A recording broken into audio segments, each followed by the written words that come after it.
जी नाज़रीन, इस वक्त हमारे साथ SSP Kimadi captain retired Faizan साहब मौजूद हैं।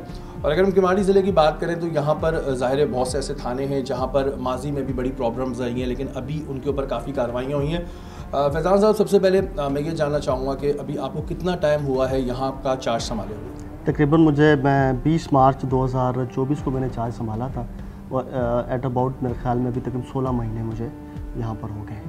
अच्छा, जैसे मैंने इंट्रोडक्शन में कहा कि ज़िला किमाड़ी की अगर हम बात करते हैं तो यहाँ पे बहुत से ऐसे थाने हैं जहाँ माजी में बड़ी प्रॉब्लम रही, तो चार्ज संभालने के बाद और अब तक किन चीज़ों पे ज़्यादा आपका फोकस है? देखिए, जब हमने चार्ज संभाला था उस वक्त कराची की अगर सिचुएशन की बात करें तो स्ट्रीट क्राइम बहुत ज़्यादा बढ़ा हुआ था और जो हमारी कमांड थी उसकी तरफ से भी इंस्ट्रक्शंस थी कि हमने स्ट्रीट क्राइम को नहीं चलाना, क्योंकि पहले जो 3 महीने थे जनवरी, फरवरी और मार्च के, इसमें बहुत ज़्यादा क्राइम की जो फिगर्स होती थी उसको काफ़ी ज़्यादा वो पास कर रही थी। तो फिर हमने पहले तो आके फोकस किया था, हमारा पहला फोकस था स्ट्रीट क्राइम को नहीं चलाना और होपफुली हमने 3 महीने के अंदर अंदर स्ट्रीट क्राइम को हम नीचे लेकर आए और जो हमारे आउटस्टैंडिंग केसेस थे उनको भी हमने डिटेक्ट करके जितने भी क्रिमिनल्स थे इस तरह के उनको डाला।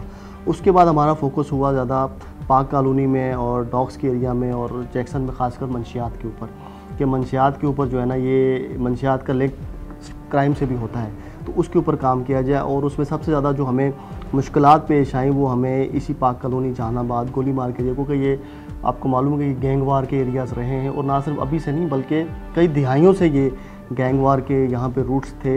यहाँ पे हमें काम करने में बड़े मसले मसाइल पेश आए, लेकिन उनकी डिटेल हम अब जब से शेयर करेंगे तो अल्हम्दुलिल्लाह काफ़ी फ़र्क हम डालने में कामयाब हुए हैं इसमें। अच्छा, हम बात करते हैं पाक कॉलोनी जहानाबाद की। 55 साल पुराना अड्डा, 55 साल से अड्डा चल रहा था, किसी से ढका छुपा नहीं था। इधर जब ज़ाहिर आप लोगों ने काम किया तो किस किस तरह की रिटेलिएशन का सामना हुआ? और अभी हमने भी माशाल्लाह विज़िट भी किया, तो अभी तो जो चीज़ें हैं, जो उनकी जगहें थी, जो उनकी आमाजगाहें थी, वो ख़त्म कर दी गई। रेजिस्टेंस में हमें कई दफ़ा हम पे फायरिंग भी हुई, फायरिंग के तबादले भी हुए, जिसमें हमारा खासकर कोई इतना कोई बड़ा जानी नुकसान नहीं हुआ अल्हम्दुलिल्लाह।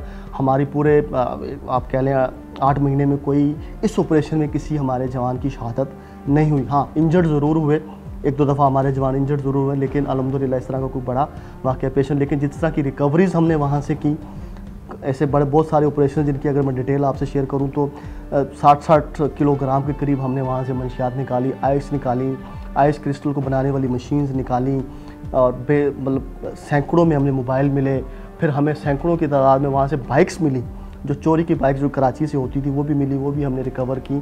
तो कहने का मकसद था कि सिर्फ वहाँ पे ट्रांजैक्शंस जो थी वो सिर्फ मॉनेटरी नहीं थी, वहाँ पे अगर कोई मोटरसाइकिल भी चोरी करके लेके आता तो उसके बदले भी उसको मंशियात वहाँ से मिल जाती थी। और जहानाबाद जो था वो मैं समझता हूँ ज़्यादा चैलेंजिंग था एज़ कम्पेयर टू गोली मार।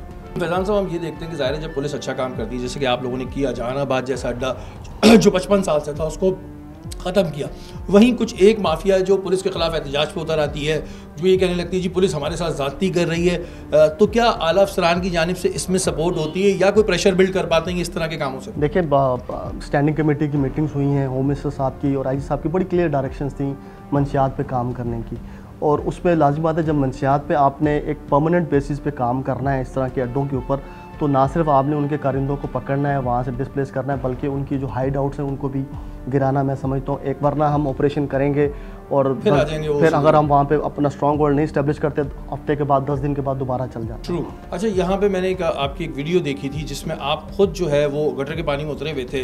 ये भी एक बड़ी पॉजिटिव साइन होती है। मैं नाज़रीन को उस वजह से बात शेयर कर रहा हूँ कि नॉर्मली एसएसपी जो साहिबान होते हैं वो उस तरह नहीं जाते हैं, तो वो भी मैंने वीडियो देखी थी सर, क्योंकि जिस तरह आप लोग काम कर रहे हैं तो जो आपके ज़ाहिर ऊपर सीनियर्स हैं, क्योंकि ये ज़िला थोड़ा ज़ाहिर इस हवाले से मुश्किल है कि इधर ऑपरेशन हो रहे हैं, तो उस लिहाज से आपको फैसिलिटीज़ मिल रही हैं या इसी लिमिटेड रिसोर्सेज में काम कर रहे हैं या कुछ एक्स्ट्रा फैसिलिटीज़ मिलती हैं? देखिए, कुछ नफरी के कुछ हमारे पास मसले में आए थे, पूरे कराची में इशूज़ हैं, अभी रिक्रूटमेंट्स हुई हैं, तो होपफुली वो पिछले अगले 3-4 महीनों में वो ठीक हो जाएगा। लेकिन जो आपके पास रिसोर्सेज अवेलेबल है आपने उसी में काम करना है। डीआईजी साहब ने हमें कुछ नफरी अवेलेबल की थी जब हमने जहानाबाद के लिए रिक्वायरमेंट की थी कि हमें यहाँ पे पिकटिंग करनी है, हमें नफरी की ज़रूरत है, वो हमने की। कुछ हमने अपने थानों से फ़िल्टर करके कुछ लोगों को निकाला। और ऑपरेशन पे खुद जाने का एक मकसद ये भी होता है, मैं खुद पर्सनली इसलिए भी जाता हूँ कि जब आप खुद वहाँ पर होते हैं, एक तो आप टीम को लीड कर रहे होते हैं, ब्रीफ करना सारा, तो दूसरा आप टेरिटरी से इतना आगाह हो जाते हैं कि आपने आगे जब ऑपरेशन करने तो आपको पता होता है कि आपने किस तरह से ऑपरेट करना है। अगर आप उस इलाके में गए ही नहीं, आपको पता ही नहीं है कि इलाका कैसा है, जंगल कैसा है, जहानाबाद का अड्डा कैसा है, पीछे जंगल के अंदर गटर कैसे हैं, वहाँ पे मार्शेस कैसी हैं, तो आपको कैसे ऑपरेट कर सकेंगे। आपको कोई जवान जब बताएगा कि सर ऐसे, तो आप शायद उसको ना समझ सकेंगे वो आपको क्या कहना चाह रहा है। लेकिन जब आप खुद चले जाते हैं और देख लेते हैं चीज़ों को, फिर आपको नेक्स्ट जो ऑपरेशन करने होते हैं उसमें बड़ी हेल्प मिलती है कि आपने इसको कैसे करना है। ये एक बड़ी पॉजिटिव साइन है। सर कोई मैसेज देना चाहते हैं स्पेशली यंगस्टर्स को हमारे, क्योंकि कहीं ना कहीं वो फैशन में या डिप्रेशन में, मंशियात जैसी लत में लग जाते हैं जो कि उनकी ज़िंदगी तबाह करती है, तो कोई मैसेज देना चाहते हैं आप उनको? देखिए, जो यंग जनरेशन है उससे हमारा यही होगा कि ये एक अच्छी चीज़ नहीं है, इसका कोई फ़ायदा भी नहीं है, ठीक है। तो अगर आप इससे इजनाब करेंगे और एज अ कम्युनिटी अगर जहाँ पे ये इस तरह के काम हो रहे हैं और कम्युनिटी मिल के पुलिस के साथ काम करे और इन चीज़ों को आइडेंटिफाई करे और पुलिस को बताए टाइमली, तो मेरे ख्याल में अगर पुलिस और कम्युनिटी मिल के काम करेंगे तो मैं समझता हूँ कि इन चीज़ों को कंट्रोल करने में बहुत ज़्यादा हमें मदद मिलेगी। और कम्युनिटी का रोल हमेशा पुलिसिंग में मैं समझता हूँ कि बहुत ज़्यादा रहा है, होना भी चाहिए। और एज अ पुलिस हमें भी कम्युनिटी को साथ लेकर चलना चाहिए ताकि वो हमारी मदद करें और हम इसमें बेहतर रिजल्ट ला सकें।